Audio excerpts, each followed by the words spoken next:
factors affecting equilibrium. അതിൽ ലേ ഷാറ്റ്ലിയർസ് principle ആണ് നമ്മൾ പഠിക്കുന്നത്. ലേ ഷാറ്റ്ലിയർസ് CHAT എന്നാണ് പ്രൊനൗൺസ് ചെയ്യുന്നത്, വേറെയാണെന്നുള്ളേ. ഷാറ്റ്ലിയർസ് പ്രിൻസിപ്പിൾ. ഈ ലേ ഷാറ്റ്ലിയർസ് പ്രിൻസിപ്പിൾ പറയുന്നത് എന്താണെന്നറിയാം. നമ്മൾ ഓൾറെഡി പറഞ്ഞു. നമ്മൾ എന്താണ് നേരത്തെ ആ കഥ പറഞ്ഞത് വീണ്ടും ഒന്നുകൂടെ ഒന്ന് ജസ്റ്റ് പെട്ടെന്ന് പറയാം. നമ്മൾ ശനിയാഴ്ച രാത്രി കിടന്നുറങ്ങുന്നു. പിറ്റേ ദിവസം ഞായറാഴ്ചയാണെന്ന് നമുക്കറിയാം. അപ്പോൾ നമ്മൾ മാക്സിമം ലേറ്റ് ആയിട്ട് എഴുന്നേക്കാനേ ശ്രമിക്കുകയുള്ളൂ. രാവിലെ ആരും ഒന്ന് ശല്യപ്പെടുത്താൻ ശ്രമിച്ചാൽ നമുക്ക് ഭയങ്കര ദേഷ്യമാണ്. അപ്പം ശനിയാഴ്ച രാത്രി ഭയങ്കര ചൂടായിരുന്നു. നമ്മൾ അതുകൊണ്ട് പുതപ്പൊന്നും പുതയ്ക്കാതെ നമ്മൾ ജനൽ തുറന്നിട്ട് കിടന്നതിന്റെ ഭാഗമായിട്ട് നമ്മൾ ഉറങ്ങിപ്പോയിട്ട് ഒരു 4 മണിയാകുമ്പോഴത്തേക്കും അതിഭയങ്കര കാറ്റടിച്ചപ്പോൾ നമുക്ക് തണുക്കാൻ തുടങ്ങി. അപ്പോൾ നമ്മൾ ഇക്വിലിബ്രിയത്തിലായിരുന്നു, നമ്മൾ ഉറക്കത്തിലായിരുന്നു, ഇക്വിലിബ്രിയം തെറ്റി. നമ്മൾ തുറന്ന ജനൽ അടച്ചിട്ട് വീണ്ടും നമ്മുടെ ഇക്വിലിബ്രിയത്തിൽ വന്നു. തണുപ്പ് കുറഞ്ഞല്ലോ. വീണ്ടും ഈ പറഞ്ഞ 4 തൊട്ട് 5:30 വരെ മഴ പെയ്തു. ഭയങ്കര തണുപ്പ്. നമ്മുടെ റൂമിന്റെ എയർ ഹോളിനകത്തൂടെ തണുപ്പ് കയറി. നമുക്ക് അല്ലെങ്കിൽ പുതപ്പില്ലാതെ കിടന്നുറങ്ങാൻ പറ്റാത്ത അവസ്ഥയായി. നമ്മൾ പതുക്കെ ഉറക്കത്തിൽ തന്നെ പുതപ്പ് തിരക്കിയിട്ട്, അല്ലെങ്കിൽ നമ്മൾ ഉറങ്ങുന്ന അല്ലെങ്കിൽ വിരി തന്നെ എടുത്തിട്ട് നമ്മൾ എന്ത് ചെയ്തു, പുതച്ചു. വീണ്ടും നമ്മൾ ഇക്വിലിബ്രിയത്തിലേക്ക് വന്നു. വീണ്ടും നമ്മൾ രാവിലെ നമ്മളെക്കാട്ടിലും ചെറിയ കുഞ്ഞുങ്ങളൊക്കെ ഉണ്ടെങ്കിൽ രാവിലെ 6:30 ആകുമ്പോഴത്തേക്ക് അവർ എണീക്കും. നമ്മളെ വന്ന് ശല്യപ്പെടുത്താൻ തുടങ്ങും, കതക് കൊട്ടും. അപ്പോൾ വീണ്ടും നമ്മുടെ ഇക്വിലിബ്രിയം തെറ്റി നമ്മൾ പോയി കതക് തുറന്നു, വീണ്ടും വന്ന് കിടന്നുറങ്ങി. വീണ്ടും നമ്മൾ അവരിങ്ങനെ ചൊറിഞ്ഞുകൊണ്ടിരിക്കും. അപ്പോൾ നമ്മൾ എന്ത് ചെയ്യും, വീണ്ടും നമ്മുടെ ഇക്വിലിബ്രിയം തെറ്റും. നമ്മൾ ലാസ്റ്റ് അവരെ പിടിച്ച് പുറത്താക്കിയിട്ട് കതക് അടയ്ക്കും. എന്നിട്ട് വീണ്ടും വന്ന് കിടക്കും. ഇത് തന്നെയാണ് ലേ ഷാറ്റ്ലിയർസ് പ്രിൻസിപ്പിൾ പറയുന്നത്. ഇക്വിലിബ്രിയത്തിൽ ഇരിക്കുന്ന ഒരു റിയാക്ഷന്റെ ടെമ്പറേച്ചറോ പ്രഷറോ കോൺസെൻട്രേഷനോ ഒക്കെ ചേഞ്ച് ചെയ്ത് കഴിഞ്ഞാൽ അതിന്റെ ഇക്വിലിബ്രിയം ഒന്നെങ്കിൽ അഡ്ജസ്റ്റ് ചെയ്യാൻ വേണ്ടി ഒന്നെങ്കിൽ ഫോർവേഡ് ഡയറക്ഷനിലോട്ടോ ബാക്ക്വേർഡ് ഡയറക്ഷനിലോട്ടോ ഷിഫ്റ്റ് ചെയ്യും എന്നുള്ള കൺസെപ്റ്റ് ആണ് പറയുന്നത്. ഓക്കെ ആണല്ലോ. അപ്പോൾ അവർ റീ അഡ്ജസ്റ്റ് ചെയ്യുമെന്നാണ് പറയുന്നത്. അപ്പോൾ അതാണ് എഴുതേണ്ടത്. whenever there is a change in concentration, pressure or temperature of a system at equilibrium, the system will readjust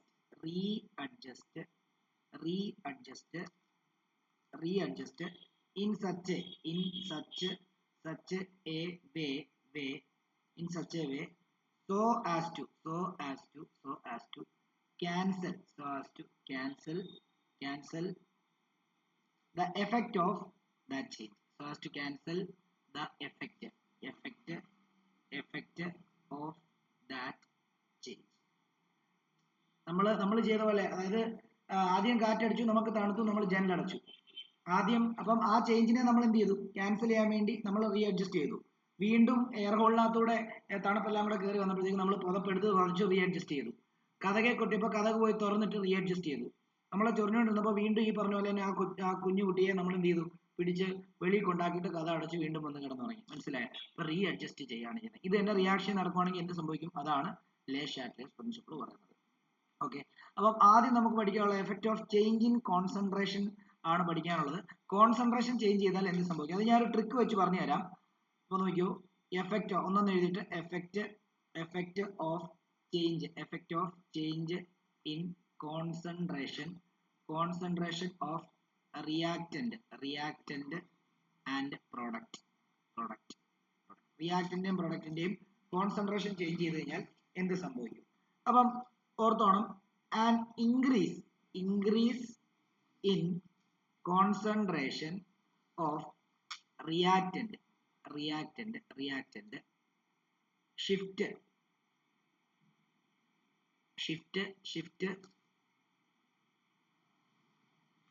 അല്ലെങ്കിൽ ഷിഫ്റ്റ് വേണ്ട, increase in concentration of reactant increases the rate of forward reaction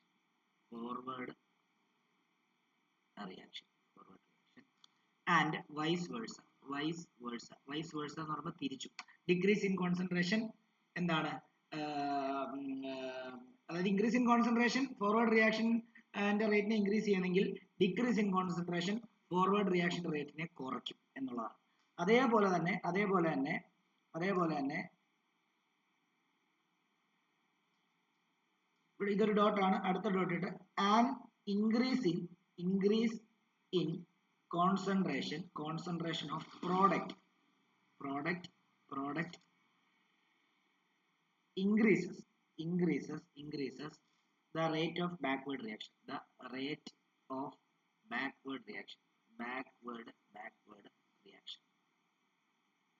ഇത് പരീക്ഷയ്ക്ക് ചോദിക്കും കേട്ടോ, ഉറപ്പായിട്ടുള്ള സാധനമാണ്. അത് മനസ്സിലാക്കണം എങ്ങനെയാ അത് വരുന്നതെന്നുള്ളതും അത് ചെയ്യുന്നതെന്നുള്ള കാര്യം. ഞാനൊരു അടിപൊളി ഒരു എക്സാമ്പിൾ പറഞ്ഞു നോക്കിയേ. നമ്മൾ ഒരു സീസോ കൺസിഡർ ചെയ്യണേ. ഈ സീസോയുടെ ഒരറ്റത്ത് ഞാൻ പ്രൊഡക്റ്റ് വെച്ചു, ഒരറ്റത്ത് റിയാക്റ്റന്റ് വെച്ചു, ഒരറ്റത്ത് പ്രൊഡക്റ്റ് വെച്ചു. എന്നിട്ട് റിയാക്റ്റന്റിന്റെ കോൺസെൻട്രേഷൻ കൂട്ടിയാൽ എന്ത് സംഭവിക്കും നമ്മൾ പറയുമ്പോൾ റിയാക്റ്റന്റിന്റെ കോൺസെൻട്രേഷൻ കൂട്ടി. റിയാക്റ്റന്റിന്റെ കോൺസെൻട്രേഷൻ കൂട്ടിയാൽ എന്തായിരിക്കും സംഭവിക്കാന്ന് അറിയാമോ? രണ്ട് ഈ സൈഡ് പിടിച്ച് പൊക്കി നോർത്താൽ മതി. അപ്പം ഈ എന്താണ് സീസോ എന്താവും? ഇങ്ങനെ ആവത്തില്ലേ? അപ്പൊ നിങ്ങൾ ഇവിടെ ഒരു ബോൾ വെച്ച് കഴിഞ്ഞാൽ എന്ത് ചെയ്യും? അത് ഇങ്ങോട്ടല്ലേ ഒഴുകി വരുന്നത്. ഇത് ഫോർവേഡ് റിയാക്ഷൻ ആണ്. കണ്ടോ, ഫോർവേഡ് റിയാക്ഷൻ. അപ്പൊ ഇക്വിലിബ്രിയം ഫോർവേഡ് ഡയറക്ഷനിലോട്ട് ഷിഫ്റ്റ് ചെയ്യും. അതാണ് നമ്മൾ പറഞ്ഞിരിക്കുന്നത് increasing concentration of reactant increases the rate of forward reaction. Okay, അതേ കേസിൽ തന്നെ നോക്കിക്കോളൂ. നിങ്ങൾ ഈ എന്താണ് റിയാക്ടന്റ് പ്രൊഡക്റ്റ് സീസോയിൽ ബാലൻസ് ചെയ്തിരിക്കുകയാണ്. ഈ റിയാക്ടന്റിന്റെ കോൺസെൻട്രേഷൻ കുറച്ചെങ്കിൽ ഇവിടെ പിടിച്ച് താഴോട്ട് വലിച്ചു കഴിഞ്ഞാൽ നിങ്ങളുടെ സീസോ എങ്ങനെ ഇരിക്കും? അപ്പോൾ ഒരു ബോൾ ഇവിടെ വെച്ച് കഴിഞ്ഞാൽ എങ്ങോട്ടേക്കായിരിക്കും പോകുന്നത്? കണ്ടോ, ബാക്ക്വേർഡ് ഡയറക്ഷനിലോട്ടായിരിക്കും പോകുന്നത്. അപ്പൊ ബാക്ക്വേർഡ് റിയാക്ഷൻ ആയിരിക്കും കൂടുതൽ നടക്കുന്നത്. ഓക്കെ ആണല്ലോ. ഇനിയും പ്രൊഡക്റ്റിന്റെ കേസിൽ പറയാം. ഇനിയും റിയാക്ടന്റും പ്രൊഡക്റ്റും നോക്കിയാൽ നമ്മൾ ഇത് റിയാക്ടന്റ്, ഇത് പ്രൊഡക്റ്റ്, ഇതേ താങ്ങാണ്. ഇവിടെ പ്രൊഡക്റ്റിന്റെ കോൺസെൻട്രേഷൻ കൂട്ടുകയാണ്. പ്രൊഡക്റ്റിന്റെ കോൺസെൻട്രേഷൻ കൂട്ടിക്കഴിഞ്ഞ് കഴിഞ്ഞാൽ സീസോ എങ്ങനെ ആവും? സീസോ തന്നെ ഇങ്ങനെയാവും. പ്രൊഡക്റ്റിന്റെ അപ്പൊ ഒരു ബോൾ വെച്ചാൽ കണ്ടോ ഇങ്ങോട്ട് ബാക്ക്വേർഡ് ഡയറക്ഷൻ. കണ്ടോ, ഇത് ബാക്ക്വേർഡ് റിയാക്ഷൻ ആണ്. അതാണ് പറഞ്ഞത് നമ്മൾ ഇവിടെ എഴുതി വെച്ചിരിക്കുന്ന increase in concentration of product increases the rate of backward reaction. ഉണ്ടോ, ബാക്കിലോട്ട് ആയിരുന്നത് പ്രൊഡക്റ്റിന്റെ കോൺസെൻട്രേഷൻ കൂട്ടിയാൽ. അതേപോലെ തന്നെ ഒരു സീസോ എടുക്കുന്നു, പ്രൊഡക്റ്റ് റിയാക്റ്റന്റ്. ഈ പ്രൊഡക്റ്റിന്റെ കോൺസെൻട്രേഷൻ കുറച്ചാൽ നമ്മുടെ സീസോ എങ്ങനെ ആവും? സീസോ തന്നെ ഇങ്ങനെ ആകും. അതായത് ഇങ്ങോട്ട് പിടിച്ച് താഴോട്ട് പിടിച്ച് വലിച്ചെന്ന് ഓർത്താൽ ഇവിടെ ഒരു ബോൾ വെക്കുവാണെങ്കിൽ കണ്ടോ ഫോർവേഡ് ഡയറക്ഷൻ. അതായത് ഫോർവേഡ് ഡയറക്ഷനോ റിയാക്ഷനോ കൊടുക്കുക കേട്ടോ. ഫോർവേഡ് ഡയറക്ഷനോട്ട് ഇക്വിലിബ്രിയം ഷിഫ്റ്റ് ചെയ്യുന്നോ അല്ലെങ്കിൽ ഫോർവേഡ് റിയാക്ഷൻ നടക്കുന്നോ എഴുതാം. ഇവിടെ നിങ്ങളെ രണ്ടാമത്തെ പോയിന്റിനകത്ത് ആൻഡ് വൈസ് വേഴ്സ എന്നും കൂടെ എഴുതണം കേട്ടോ, കാരണം തിരിച്ചു അതുപോലെ തന്നെ. ഓക്കെ, ഈ സീസോ വെച്ചിട്ട് ഓർത്താൽ മതി. അപ്പൊ ഇനിയിപ്പോ ഓർത്തോണം, റിയാക്ടന്റും പ്രൊഡക്റ്റിന്റും കോൺസെൻട്രേഷൻ കുറയ്ക്കുന്നു എന്ന് എങ്ങനെ അവർ പറയുന്നതെന്ന് അറിയാമോ? One of the reactant is taken of, അല്ലെങ്കിൽ അവിടെ നിന്ന് എടുത്ത് കളഞ്ഞു എന്നുള്ളത് അങ്ങനെയായിരിക്കും പറയുന്നത്. ഇപ്പം N2 + 3H2 ഇക്വിലിബ്രിയം വിത്ത് 2NH3. ഇവര് പറയാണ് ഇവിടെ നിന്ന് N2 എടുത്ത് മാറ്റി എങ്കിൽ എന്ത് സംഭവിക്കാൻ ചോദിക്കും. കണ്ടോ, അപ്പം നിങ്ങൾ വിചാരിച്ചോണം ഈ N2 എടുത്ത് മാറ്റിയെങ്കിൽ അവിടെ റിയാക്ടന്റിന്റെ കോൺസെൻട്രേഷൻ കുറഞ്ഞു. അപ്പൊ റിയാക്ടന്റ് കോൺസെൻട്രേഷൻ കുറഞ്ഞു കഴിഞ്ഞാൽ ഈ സൈഡിനെ പിടിച്ച് താഴോട്ട് വലിക്കുമ്പോൾ കണ്ടോ സീസോ ഇങ്ങനെ വരുന്നത്. അപ്പൊ ബാക്ക്വേർഡ് റിയാക്ഷൻ. കണ്ടോ, അങ്ങനെയൊക്കെ ആയിരിക്കും തരുന്നത്. അല്ലാതെ കോൺസെൻട്രേഷൻ കുറച്ചു, ഇന്ന അളവിൽ കുറച്ചു എന്നൊന്നും തരത്തില്ല. ഏതെങ്കിലും റിയാക്ടന്റോ പ്രൊഡക്റ്റോ ഒക്കെ എടുത്ത് മാറ്റി എന്നുള്ളതായിരിക്കും തരുന്നത്. അല്ലെങ്കിൽ കുറച്ചുകൂടെ N2 ആഡ് ചെയ്തെന്ന് തരും. അപ്പൊ കുറച്ചുകൂടെ N2 ആഡ് ചെയ്തെന്ന് പറഞ്ഞു കഴിഞ്ഞാൽ അതിനർത്ഥം റിയാക്ടന്റിന്റെ കോൺസെൻട്രേഷൻ കൂടി എന്നുള്ളതാണ് ഉദ്ദേശിക്കുന്നത്. മനസ്സിലായോ? അപ്പൊ ഇതാണ് effect of change in concentration. അടുത്തത് effect of change in temperature. രണ്ടാമത്തേത് effect of change in effect of change in temperature. നമുക്ക് ടെമ്പറേച്ചറിന്റെ കാര്യം പറയാൻ നമ്മൾ രണ്ട് റിയാക്ഷനെ പറ്റി ഓർക്കണം. ഒന്ന് എൻഡോതെർമിക് റിയാക്ഷൻ, എക്സോതെർമിക് റിയാക്ഷൻ. അതായത് ഒരു റിയാക്ഷൻ നടക്കുമ്പോൾ ഹീറ്റിനെ പുറത്തോട്ട് റിലീസ് ചെയ്യുവാണെങ്കിൽ അത് എക്സോതെർമിക്. ഒരു റിയാക്ഷൻ നടക്കണമെങ്കിൽ ആ ഹീറ്റിനെ അകത്തേക്ക് വലിച്ചെടുക്കണമെങ്കിൽ അത് ഒരു റിയാക്ഷൻ നടക്കുന്ന സമയത്ത് ഹീറ്റിനെ പുറത്തോട്ട് റിലീസ് ചെയ്താലേ നടക്കത്തുള്ളെങ്കിൽ അത് എക്സോതെർമിക്. എക്സോ പുറത്തോട്ട്, എക്സിറ്റ് എന്ന് ഓർത്താൽ മതി. ഒരു റിയാക്ഷൻ നടക്കണമെങ്കിൽ ടെമ്പറേച്ചറിനെ അകത്തേക്ക് വലിച്ചെടുക്കണമെങ്കിൽ അത് എൻഡോതെർമിക്. എൻഡോ ഇൻസൈഡ്, അകത്തേക്ക് എന്നൊക്കെ ഓർത്താൽ മതി. ഓക്കെ, അപ്പം ഈ എക്സോതെർമിക് റിയാക്ഷന്റെയും എൻഡോതെർമിക് റിയാക്ഷന്റെയും ടെമ്പറേച്ചർ കൂട്ടുകയും കുറയ്ക്കുകയും ചെയ്താൽ എന്ത് സംഭവിക്കും? അപ്പൊ നമുക്കറിയാം ഇൻ കേസ് ഓഫ്, അതായത് increase in temperature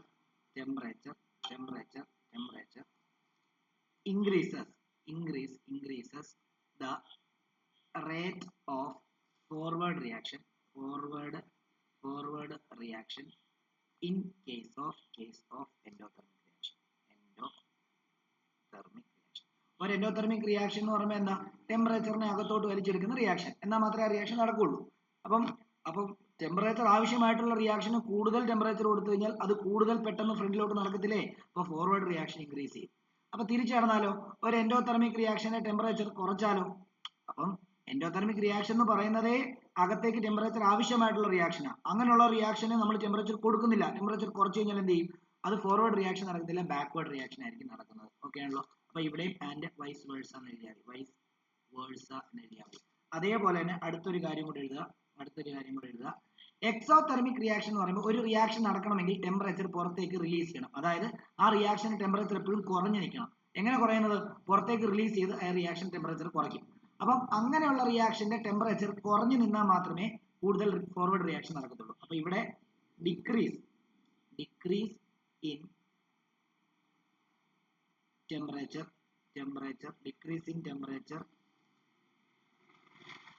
increases the rate of forward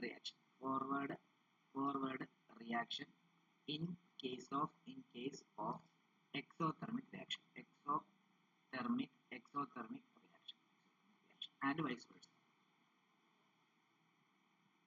അതായത് ടെമ്പറേച്ചർ പുറത്തേക്ക് റിലീസ് ചെയ്യേണ്ട ഒരു റിയാക്ഷനാണ്. ആ റിലീസ് ചെയ്യുന്ന റിയാക്ഷന് മാക്സിമം ടെമ്പറേച്ചർ കുറഞ്ഞ് നമ്മൾ വെളിയിൽ നിന്ന് കൊടുക്കുന്ന ടെമ്പറേച്ചർ മാക്സിമം കുറഞ്ഞ് നിന്നാൽ മാത്രമേ നല്ല രീതിയിൽ പുറത്തേക്ക് റിലീസ് ചെയ്യത്തുള്ളൂ. ഇത് പുറത്തേക്ക് റിലീസ് ചെയ്യേണ്ട റിയാക്ഷനാണ്. പക്ഷെ നമ്മൾ വെളിയിൽ നിന്ന് അകത്തേക്ക് ഇത് കൊടുക്കുകയാണെങ്കിൽ അതിന് എന്ത് ചെയ്യാൻ പറ്റത്തില്ല, പുറത്തേക്ക് റിലീസ് ചെയ്ത് പെട്ടെന്ന് റിലീസ് ചെയ്യുന്നതിനപ്പം നമ്മൾ വെളിയിൽ നിന്ന് എന്ത് ചെയ്യും, അകത്തേക്ക് കൊടുത്തുകൊണ്ടിരിക്കുക. അപ്പോൾ അവിടെ റിയാക്ഷൻ ഫോർവേഡ് റിയാക്ഷൻ നടക്കത്തില്ല, ബാക്ക്വേർഡ് റിയാക്ഷൻ ആയിരിക്കും നടക്കുന്നത്. അപ്പൊ എപ്പോഴും എക്സോതെർമിക് റിയാക്ഷന്റെ ഫോർവേഡ് റിയാക്ഷൻ നടക്കണമെന്നുണ്ടെങ്കിൽ ടെമ്പറേച്ചർ കുറഞ്ഞു നിൽക്കണം. എൻഡോതെർമിക് റിയാക്ഷന്റെ ഫോർവേഡ് റിയാക്ഷൻ നടക്കണമെങ്കിൽ ടെമ്പറേച്ചർ കൂടി നിൽക്കണം എന്നുള്ള കാര്യമാണ് വെച്ചാൽ. ഒരെണ്ണം പഠിച്ചിട്ട് അതിന്റെ ഓപ്പോസിറ്റ് ആണ് ചിന്തിച്ചാൽ മതി. മൂന്നാമത്തേത് effect of change in pressure. Effect of change in pressure. ഇത് പഠിച്ചോണം, ഇത് ഷുവറാണ്. ഈ ലേ ഷാറ്റ്ലേസ് പ്രിൻസിപ്പിൾ വെച്ചിട്ടുള്ള ചോദ്യം ഉറപ്പായിട്ടും വരും. Effect of change in pressure.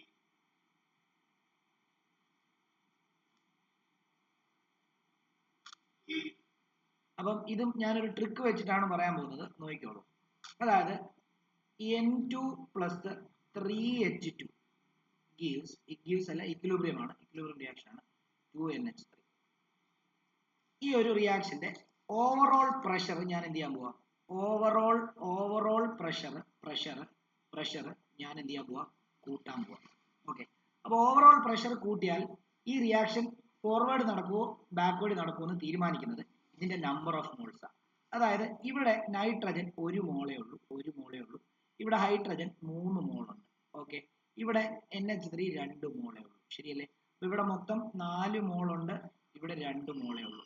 അപ്പം എപ്പോഴും ആലോചിച്ചോണം, കൂടുതൽ മോളിക്കൂൾ ഉള്ളിടത്ത് ഇൻഡിവിജ്വലി അവരുടെ പ്രഷർ കൂടുതലായിരിക്കും. കുറവ് മോളിക്കൂൾ ഉള്ളിടത്ത് ഇൻഡിവിജ്വലി അവരുടെ പ്രഷർ കുറവായിരിക്കും.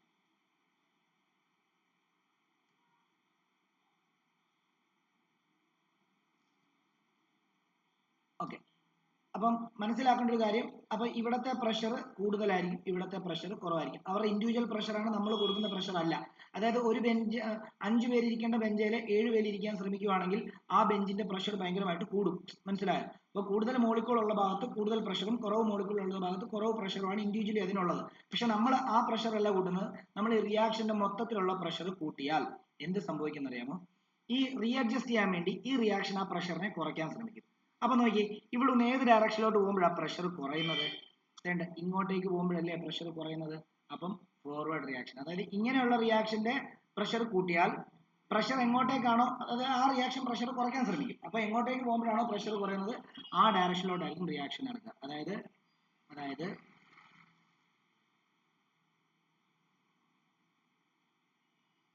if the, അല്ലെങ്കിൽ in case of increase in pressure of a reaction, in case of increase in pressure, increase in overall pressure of a reaction, the reaction will tries to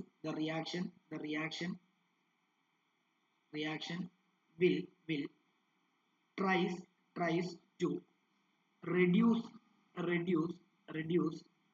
its pressure by shifting shifting the equilibrium to the direction where number of moles is less. ഇതൊന്നും കാണാതെ പഠിക്കണ്ട, നിങ്ങൾ ഒറ്റ കാര്യം ഓർത്താൽ മതി. ഒരു reaction തരുമ്പോൾ നിങ്ങൾ ഏത് സൈഡിലാണ് അതിന്റെ മോളിക്യൂൾസ് കൂടുതൽ നോക്കുക, എന്നിട്ട് ഫോർവേഡ് ഡയറക്ഷനിൽ പോകുമ്പോഴാണോ ബാക്ക്വേർഡ് ഡയറക്ഷനിൽ പോകുമ്പോഴാണോ പ്രഷർ കുറയുന്നത് പ്രഷർ കൂടുന്നത് നോക്കുക, അത് അവിടെ ഫിക്സ് ചെയ്യുക. എന്നിട്ട് നിങ്ങളോട് ചോദിക്കും ആ റിയാക്ഷന്റെ ഓവറോൾ പ്രഷർ കൂട്ടുക, അപ്പോൾ ഈ ഇക്വിലിബ്രിയത്തിന് എന്ത് സംഭവിക്കുമെന്ന് ചോദിക്കും. അപ്പോൾ ഓവറോൾ പ്രഷർ കൂട്ടുവാണെങ്കിൽ നിങ്ങൾ ഓർത്തോണം ആ റിയാക്ഷൻ ആ പ്രഷർ കുറയ്ക്കാൻ ശ്രമിക്കും. എങ്ങനെയാ പ്രഷർ കുറയ്ക്കാൻ ശ്രമിക്കുന്നതെന്ന് അറിയാമോ?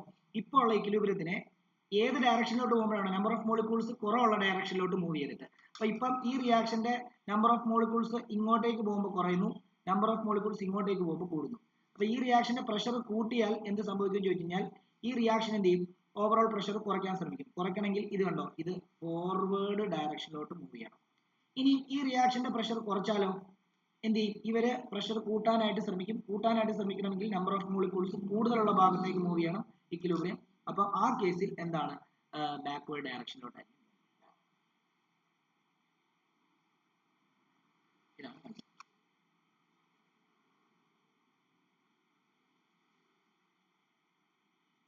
ഡൗട്ട് ഉണ്ടോ ചോദിക്കണേ, പ്രഷറിന്റെ കാര്യം ഡൗട്ട് ഉണ്ടോ ചോദിക്കണം, ഇമ്പോർട്ടന്റ് ആണ്.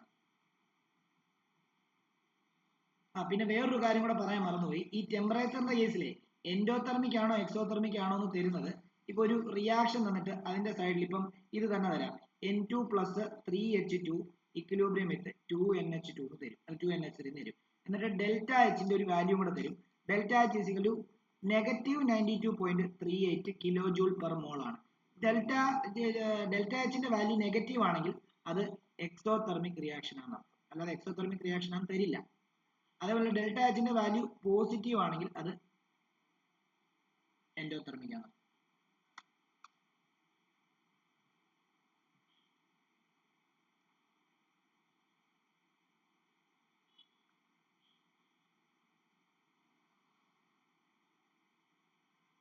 ക്ലിയർ ആണോ? എന്തെങ്കിലും ഡൗട്ട് ഉണ്ടോ ചോദിക്കണേ. പ്രഷറിന്റെ കേസിലൊക്കെ എന്തെങ്കിലും ഡൗട്ട് ഉണ്ടോ ചോദിക്കണം. ഡൗട്ട് ഇല്ലാന്നുണ്ടെങ്കിൽ എഫക്റ്റ് ഓഫ് കാറ്റലിസ്റ്റും കൂടെ എഴുതിക്കോ. Effect of catalyst. Effect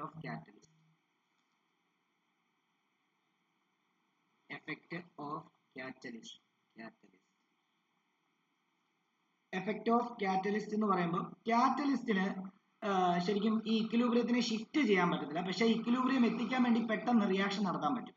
okay, അതായത് ഇക്വിലിബ്രിയം ആയി കഴിഞ്ഞാൽ പിന്നെ അതിനെ അങ്ങോട്ടോ ഇങ്ങോട്ടോ ഒന്നും എന്ത് ചെയ്യാൻ പറ്റത്തില്ല, ഷിഫ്റ്റ് ചെയ്യാൻ പറ്റത്തില്ല. അതായത് ഒരു റിയാക്ഷൻ നടക്കുമ്പോൾ ആ റിയാക്ഷൻ 10 മിനിറ്റ് കൊണ്ട് ഇക്വിലിബ്രിയത്തിലാണ് സാധാരണ ഇതിൽ എത്തുന്നതെങ്കിൽ കാറ്റലിസ്റ്റ് ആഡ് ചെയ്ത് കഴിഞ്ഞാൽ ഒരു 5 മിനിറ്റ് കൊണ്ട് ഇക്വിലിബ്രിയം സ്റ്റേറ്റിലേക്ക് എത്തും. ഓക്കെ, അതായത് ഇക്വിലിബ്രിയം സ്റ്റേറ്റിലേക്ക് എത്തുമെന്ന് പറഞ്ഞാൽ ഫോർവേഡ് റിയാക്ഷൻ റേറ്റും ബാക്ക്വേർഡ് റിയാക്ഷൻ റേറ്റും ഈക്വൽ ആവുന്ന രീതിയിൽ എത്തും എന്നർത്ഥം. ഓക്കെ, ഇതൊക്കെ മുമ്പിലത്തെ ക്ലാസ്സിലൊക്കെ പറഞ്ഞതാണ്. അപ്പൊ നോക്കിയോളൂ, in an equilibrium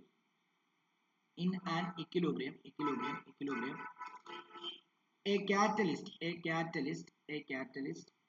increase the rate of both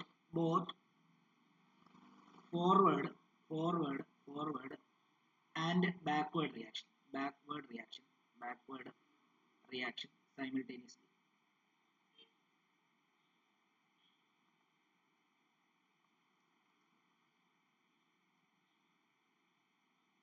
And helps to attain equilibrium faster. And helps to attain equilibrium faster. ഇനി ഒരു ഡോട്ട് ഇട്ടാണ് എഴുതുന്നത്, അടുത്ത ഡോട്ടിൽ എഴുതുന്നത് it does not affect equilibrium.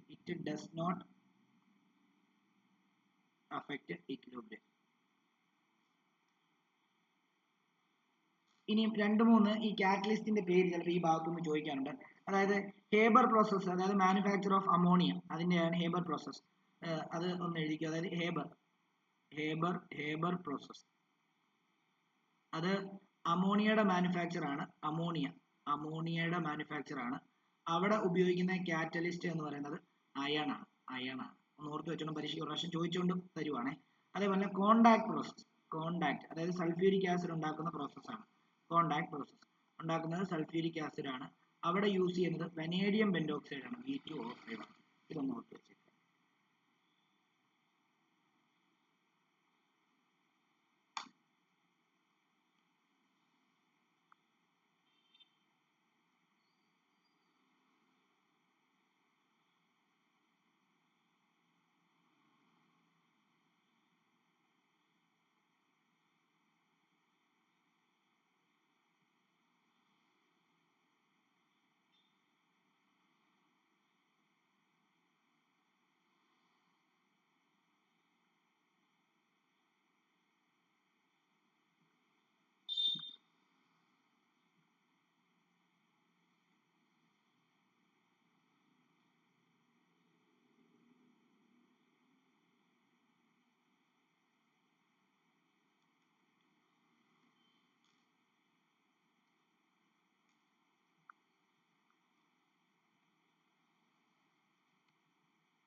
അടുത്ത ഹെഡിങ് എഴുതിക്കോ, ഇലക്ട്രോലൈറ്റ്സ് എന്ന് എഴുതിക്കോ. ഇലക്ട്രോലൈറ്റ്സ് അതായത് ഇലക്ട്രിസിറ്റി കണ്ടക്ട് ചെയ്യുന്ന സൊല്യൂഷനെയാണ് നമ്മൾ എന്തെന്ന് പറയുന്നത്, ഇലക്ട്രോലൈറ്റ്സ് എന്ന് പറയുന്നത്. ഓക്കെ, അപ്പം they are the substance which conduct electricity in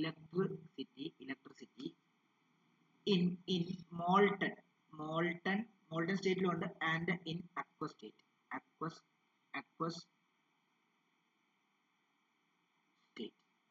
എന്ന് പറഞ്ഞാൽ സൊല്യൂഷൻ സ്റ്റേറ്റ്. ഓക്കെ, എക്സാമ്പിൾ എല്ലാ ആസിഡും ഇലക്ട്രോലൈറ്റ്, ഓൾ ആസിഡ്, അതേപോലെ തന്നെ ഓൾ ബേസ്, അതേപോലെ തന്നെ ഓൾമോസ്റ്റ് ഓൾ സോൾട്ട്, ഓൾമോസ്റ്റ് എല്ലാ സോൾട്ടും, ഓൾമോസ്റ്റ് ഓൾ സോൾട്ട്. ഇനി ശരിക്കും പറഞ്ഞു കഴിഞ്ഞാൽ ഇലക്ട്രോലൈറ്റ്സ് എല്ലാ ആസിഡും എല്ലാ ബേസും ഓൾമോസ്റ്റ് എല്ലാ സോൾട്ടും ഇലക്ട്രോലൈറ്റ് ആയിട്ടാണ് പറഞ്ഞു. എങ്കിലും അവിടെ സ്ട്രോങ് ഇലക്ട്രോലൈറ്റും വീക്ക് ഇലക്ട്രോലൈറ്റും ഉണ്ട്. ഓക്കെ, അതായത് നല്ല രീതിയിൽ ഇലക്ട്രോൺസ് കറണ്ടിനെ കണ്ടക്ട് ചെയ്യുന്ന സ്ട്രോങ് ഇലക്ട്രോലൈറ്റ്, ഒരു നല്ല രീതിയിൽ കണ്ടക്ട് ചെയ്യാത്തത് എന്താണ്, വീക്ക് ഇലക്ട്രോലൈറ്റ്. അപ്പം ഈ സ്ട്രോങ് ഇലക്ട്രോലൈറ്റ്സ് കറണ്ട് കണ്ടക്ട് ചെയ്യാൻ കാരണം എന്താണെന്നറിയോ, ഇതിനകത്തോട്ട് ഈ ആസിഡ് ആണെങ്കിലും ബേസ് ആണെങ്കിലും സോൾട്ടിലാണെങ്കിലും അതിനകത്തോട്ട് വെള്ളം ഒഴിക്കുന്ന സമയത്ത് അത് അതിന്റെ അയോൺസ് ആയിട്ട് മാറും. വെള്ളം ഒഴിക്കുന്നത് ഡിസോസിയേറ്റ് ചെയ്യുന്ന സമയത്ത് കംപ്ലീറ്റ് ആയിട്ട് ഒത്തിരി അയോൺസ് അതിനകത്തുണ്ടെങ്കിൽ നല്ല രീതിയിൽ എന്ത് ചെയ്യും, കറണ്ട് കണ്ടക്ട് ചെയ്യും. ഇനി കുറച്ച് അയോൺസ് ഉണ്ടാകുന്നുണ്ടെങ്കിൽ അതിനനുസരിച്ച് കണ്ടക്ടിവിറ്റി കുറയും. വീക്ക് ഇലക്ട്രോലൈറ്റിന് എന്താണ് ഡിസോസിയേറ്റ് ചെയ്യുന്ന സമയത്ത് അല്ലെങ്കിൽ വെള്ളം ഒഴിക്കുന്ന സമയത്ത് എന്താണ് അയോൺസിന്റെ എണ്ണം കുറവായിരിക്കും. അതുകൊണ്ടാണ് അവർ കറണ്ട് കണ്ടക്ട് ചെയ്യാത്തത്, അല്ലെങ്കിൽ കണ്ടക്ടിങ് പ്രോപ്പർട്ടി കുറവുള്ളത്, കറണ്ട് കണ്ടക്ട് ചെയ്യാത്തതെന്നല്ല. ഓക്കെ, അപ്പൊ നമുക്ക് അവിടെ വീണ്ടും ഒരു ഇത് കൊടുക്കാം, അതായത് ആദ്യം നോൺ ഇലക്ട്രോലൈറ്റ് കൊടുക്കാം, പിന്നെ വേണമെങ്കിൽ സ്ട്രോങ് ഇലക്ട്രോലൈറ്റും വീക്ക് ഇലക്ട്രോലൈറ്റും കൊടുക്കാം. ഓക്കെ, ആദ്യം നോൺ ഇലക്ട്രോലൈറ്റ് എന്ന് എഴുതിക്കാം. നോൺ ഇലക്ട്രോലൈറ്റ് എന്ന് പറയുമ്പോൾ ഇലക്ട്രോലൈറ്റ് അല്ലാത്തത്, അതായത് substance which does not conduct electricity, substance which does not conduct electricity in molten and aqueous state. aqueous സ്റ്റേറ്റിലും മോൾട്ടൺ സ്റ്റേറ്റിലും കണ്ടക്ട് ചെയ്യാത്ത സബ്സ്റ്റൻസിനെയാണ് നമ്മൾ നോൺ ഇലക്ട്രോലൈറ്റ് എന്ന് പറയുന്നത്. എക്സാമ്പിൾ ഓർത്തോണം, ഷുഗർ അതേപോലെ തന്നെ യൂറിയ. ഇത് രണ്ടും ഓർത്തോണം, പരീക്ഷയ്ക്ക് ഒരു പ്രാവശ്യം ചോദിച്ചാൽ നോൺ ഇലക്ട്രോലൈറ്റിന്റെ എക്സാമ്പിൾ. എല്ലാവരും വീക്ക് ഇലക്ട്രോലൈറ്റിന്റെ എക്സാമ്പിൾ എഴുതി വെച്ചു, എന്നാൽ വീക്ക് ഇലക്ട്രോലൈറ്റ് നോൺ ഇലക്ട്രോണൈറ്റ് അല്ല എന്നുള്ള കാര്യം ആലോചിക്കാം. ഓക്കെ, ഇനി നമുക്ക് സ്ട്രോങ് ഇലക്ട്രോലൈറ്റ് എഴുതാം. സ്ട്രോങ് ഇലക്ട്രോലൈറ്റ് എഴുതാം. സ്ട്രോങ് ഇലക്ട്രോലൈറ്റ് എന്ന് പറയുമ്പോൾ എന്താ അറിയോ, substance which completely dissociate in aqueous or molten state. അതായത് അല്ലെങ്കിൽ സബ്സ്റ്റൻസ് വേണ്ട, they are the electrolytes എന്ന് കൊടുക്കും. electrolytes which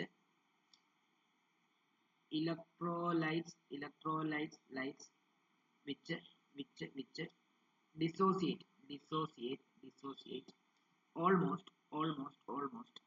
completely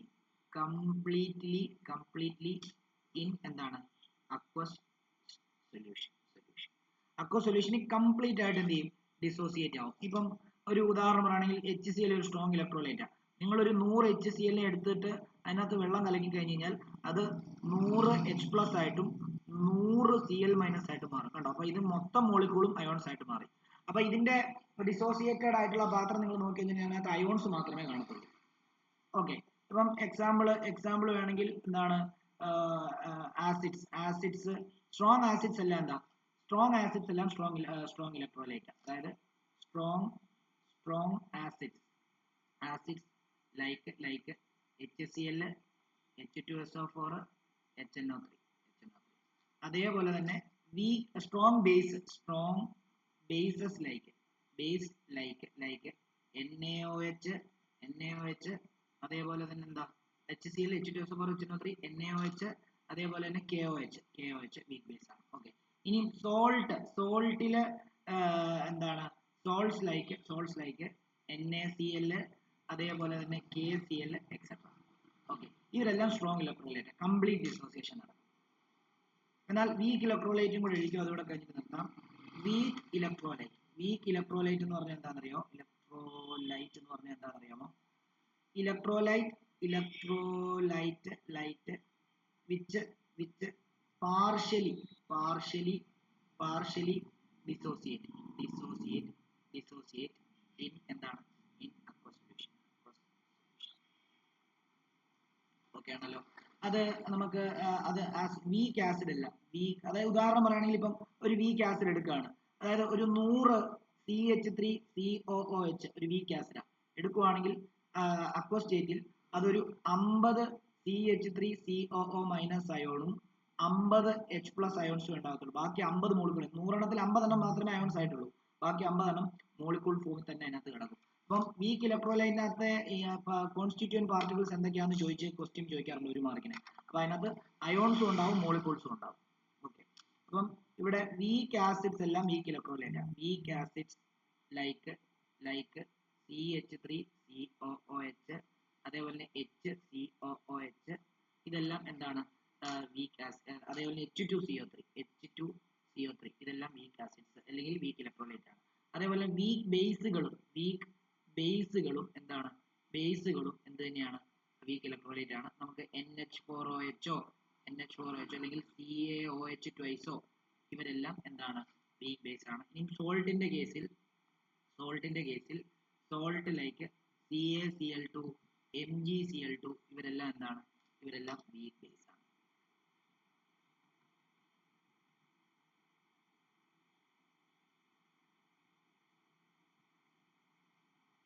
MgCl2 CaCl2 വേണ്ട, ഇത് ഉപയോഗിച്ചു, അതായത് CaSO4 ഉം BaSO4 MgCl2 അത് സ്ട്രോങ് ആണ്.